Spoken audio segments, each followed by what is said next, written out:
ಇವತ್ತು ನೋಡ್ರಿ ನಾನು ಬೇಬಿ ಕಾರ್ನ್ ಕಬಾಬ್ ಮಾಡ್ತಾಯಿದ್ದೀನಿ. ಹೆಂಗೆ ಮಾಡ್ತೀನಿ ಹೆಂಗಿಲ್ಲ ಅಂತ ನಿಮ್ಮ ಜೊತೆ ಶೇರ್ ಮಾಡೋಣ ಅಂದ್ಕೊಂಡಿದ್ದೀನಿ. ಇವಾಗ ಜಸ್ಟ್ ನಾನು ಹೋಗಿ ತೊಗೊಂಬಂದಿದ್ದೀನಿ ನೋಡಿ. ನಾನು ನೋಡ್ರಿ ಇದು ಜೋಳದ ಹಿಟ್ಟು ತೊಗೊಂಡಿದ್ದೀನಿ. ಮತ್ತು ನಾನೊಂದಿಷ್ಟು ಅಕ್ಕಿ ಹಿಟ್ಟು ತೊಗೊಂಡಿದ್ದೀನಿ. ಅಕ್ಕಿ ಹಿಟ್ಟು ಮತ್ತು ಕಾರ್ನ್ಫ್ಲವರ್. ನಿಮ್ಮ ಮನೇಲಿ ಇದ್ದರೆ ಕಾರ್ನ್ಫ್ಲವರ್ ಹಾಕಿ, ಇಲ್ಲಾಂದರೆ ಪರವಾಗಿಲ್ಲ. ಜೋಳದ ಹಿಟ್ಟು ಹಾಕಿರ್ತೀರಲ್ವ, ಪರವಾಗಿಲ್ಲ. ಕಾರ್ನ್ಫ್ಲವರ್ ಹಾಕಲೇಬೇಕಂತಿಲ್ಲ. ನಮ್ಮ ಮನೇಲಿ ಇತ್ತು, ನಾನು ಹಾಕಿದ್ದೀನಿ. ತುಂಬ ಚೆನ್ನಾಗಿರುತ್ತೆ ಇದು, ಮಾತ್ರ ಸಖತ್ತಾಗಿರೋ ಟೇಸ್ಟ್. ನಾನು ಒಂದು ಹೋಟ್ಲಲ್ಲಿ ತಿಂದಿದ್ದೆ, ನಮ್ಮ ಮೇಡಮ್ ಅವ್ರು ಕರ್ಕೊಂಡೋಗಿದ್ದೆ. ನಮಗೆ ತುಂಬ ಟೇಸ್ಟಾಗಿತ್ತು. ಸೊ ಅದಕ್ಕೆ ನಾನು ಮನೆಯಲ್ಲಿ ಮಾಡೋಣ ಅಂತ ಇವಾಗ 2 ರಿಂದ 3 ಸ್ಪೂನು ಕಡಲೆ ಹಿಟ್ಟು ಹಾಕ್ಕೊಳ್ರಿ, ಸಾಕು. ಆ ನಂತರ ಶುಂಠಿ ಬೆಳ್ಳುಳ್ಳಿ ಪೇಸ್ಟ್ ಹಾಕ್ಕೊಳ್ರಿ. ಈ ಶುಂಠಿ ಬೆಳ್ಳುಳ್ಳಿ ಪೇಸ್ಟ್ ತುಂಬ ಚೆನ್ನಾಗಿರುತ್ತೆ, ಶುಂಠಿ ಬೆಳ್ಳುಳ್ಳಿ ಪೇಸ್ಟ್ ಹಾಕಿದರೆ.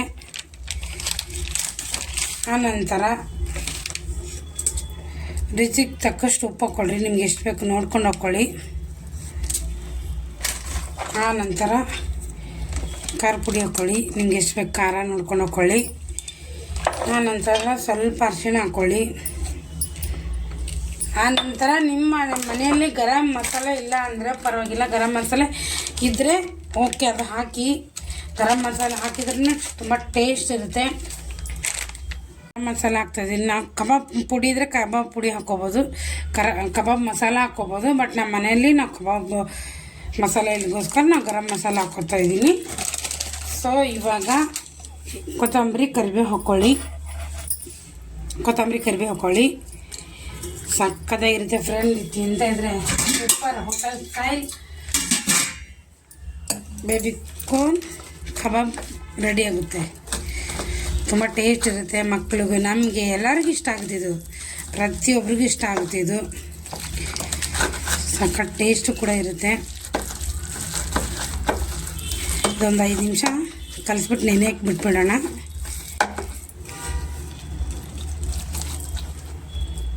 ಸ್ವಲ್ಪ ಸೋಡಾ ಹಾಕ್ಕೊಳ್ಳಿ, ಸ್ವಲ್ಪನೇ ಸ್ವಲ್ಪ.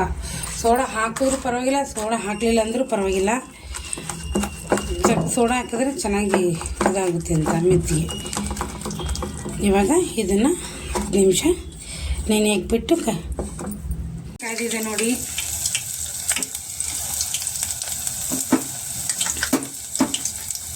ಸೂಪರ್ ಬರುತ್ತೆ ಅದು ಫ್ರೆಂಡ್. ಈ ಥರ ಆದಮೇಲೆ ತೆಗಿಬೇಕದು, ಬಬಲ್ಸ್ ಎಲ್ಲ ಕಮ್ಮಿ ಆಗುತ್ತೆ ನೋಡಿ. ಎಷ್ಟು ಚೆನ್ನಾಗಿ ಬಂದಿದೆ. ವಾಸನೆ ಸೂಪರಾಗಿ ಬರ್ತೈತಿ, ಕಬಾಬ್ ವಾಸನೆ ಬಂದಂಗೆ ಸಕ್ಕತ್ತಾಗೈತೆ. ಮಾತ್ರ ಟೇಸ್ಟು ಎಲ್ಲ ಬಜ್ಜಿ ತಿಂದು ಬೋರ್ ಆದರೆ ಈ ಥರ ಮಾಡ್ಕೊಳ್ಳಿ.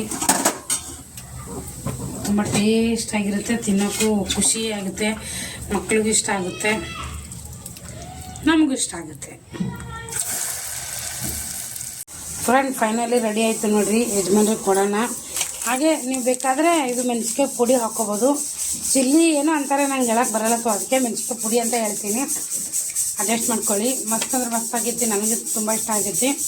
ಬನ್ನಿರಿ ಅವ್ರಿಗೆ ಕೊಡೋಣ. ತಿಂದ್ಬಿಟ್ಟು ಟೇಸ್ಟ್ ನೋಡ್ರಿ.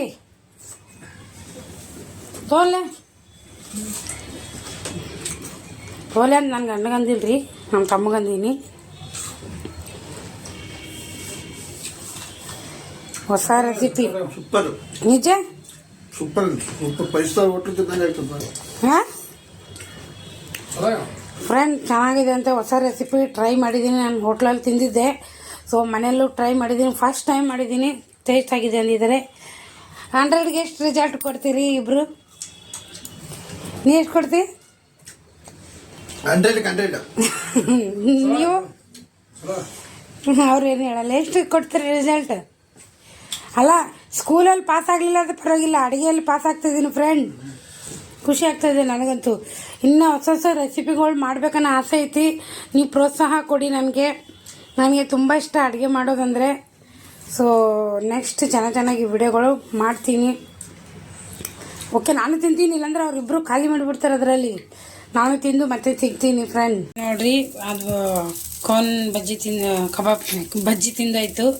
ಸೊ ಇವಾಗ ದೋಸೆ ಮಾಡ್ತಾಯಿದ್ದೀನಿ. ನಮ್ಮ ಮನೇಲಿ ಏನೇ ತಿಂದರೂ ಮತ್ತೆ ನಾನು ಅಡುಗೆ ಮಾಡಲೇಬೇಕು. ಸೊ ಏನೂ ಮಾಡೋಕ್ಕಾಗಲ್ಲ. ದೋಸೆ ಮಾಡ್ತಾಯಿದ್ದೀನಿ, ತಿಂತೇನೆ ಅಂದರು ಅವರು. ಸ್ವಲ್ಪನೇ ಇಟ್ಟಿತ್ತು, ಅದನ್ನೇ ಮಾಡಿಬಿಟ್ಟಿದ್ದೀನಿ. ಓಕೆ ಫ್ರೆಂಡ್, ಈ ವಿಡಿಯೋ ಇಲ್ಲಿಗೆ ಏನು ಮಾಡ್ತೀನಿ. ಇನ್ನೇನು ನೋಡಿರಿ, ನಾವು ಹಿಟ್ಟು ತರಕ್ಕೆ ಹೋಗಿದ್ರು, ಗೋಧಿ ಹಿಟ್ಟು. ಸೊ ಇವತ್ತು ಯಜಮಾನ್ರು ಬರುವಾಗ ಗೋಧಿ ಹಿಟ್ಟು ತಂದರು. ಅಂದರೆ ಅಂಗಡಿಯಲ್ಲಿ ತರೋದು ಅಷ್ಟು ಚೆನ್ನಾಗಿರಲ್ಲ ಫ್ರೆಂಡ್. ಇದು ಮಿಲ್ಗೆ ಹೋಗಿ ತೊಗೊಂಬರ್ತಾರಲ್ರಿ, ಅದು ತುಂಬ ಅಂದರೆ ತುಂಬ ಮೆತ್ತಗೆ ಬರುತ್ತೆ ದೋಸೆ. ಇದು ಚಪಾತಿನ ನಂಗೆ ತುಂಬ ಇಷ್ಟ ಆಗುತ್ತೆ. ಸೊ ಯಾವಾಗ ನಮ್ಮ ಪಕ್ಕದ ಮನೆ ಅಕ್ಕ ನಮಗೆ ತೋರಿಸ್ಕೊಟ್ಟಿದ್ರು ಅಂಗಡಿನ, ಹೋಗಿ ತೊಗೊಂಬರೋಕ್ಕೆ ಸ್ಟಾರ್ಟ್ ಮಾಡಿದ್ರಿ. ಆದರೆ ಹಿಟ್ಟು ಮಾತ್ರ ತುಂಬ ತುಂಬ ತುಂಬ ಚೆನ್ನಾಗಿ ಬರುತ್ತೆ, ಸಾಫ್ಟಾಗಿ.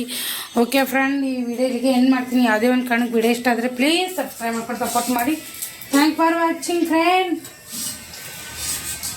ಆಮೇಲೆ ಇನ್ನೊಂದು ಏನು ವಿಷಯ ಇವತ್ತು ಅಪ್ಪ ಅಂದರೆ, ನಾನು ದೇವ್ರ ಹತ್ರ ಏನೋ ಒಂದು ಕೇಳಿ ಹೋಗಿದ್ದೆ. ಸೊ ನಮ್ಮ ಕೃಷ್ಣ ನನಗೆ ಹೂ ಕೊಟ್ಟಿದ್ದಾನೆ, ನಮ್ಮ ವೀರಭದ್ರ ಹೂ ಕೊಟ್ಟಿದ್ದಾರೆ. ಸೊ ನನಗೆ ಖುಷಿ ಆಯಿತು. ನಾನು ಆಚೆ ಹೋಗಿ ಬರೋಷ್ಟಕ್ಕೆ ನನಗೆ ಹೂ ಬೇಕೇ ಬೇಕು ಅಂತ ಹೇಳಿದೆ. ಅದು ಯಾವ ಕಡೆದಾದ್ರೂ ಸರಿ ನಂಗೆ ಹೂ ಕೊಡಬೇಕು ಅಂದಿದೆ. ಸೊ ಆ ಒಂದು ಹೂವು ಅಲ್ಲೇ ಇದೆ. ನನ್ನ ಹೂವು ನಾನು ಹಾಕ್ಕೊಂಡಿದ್ದೀನಿ ನೋಡಿರಿ.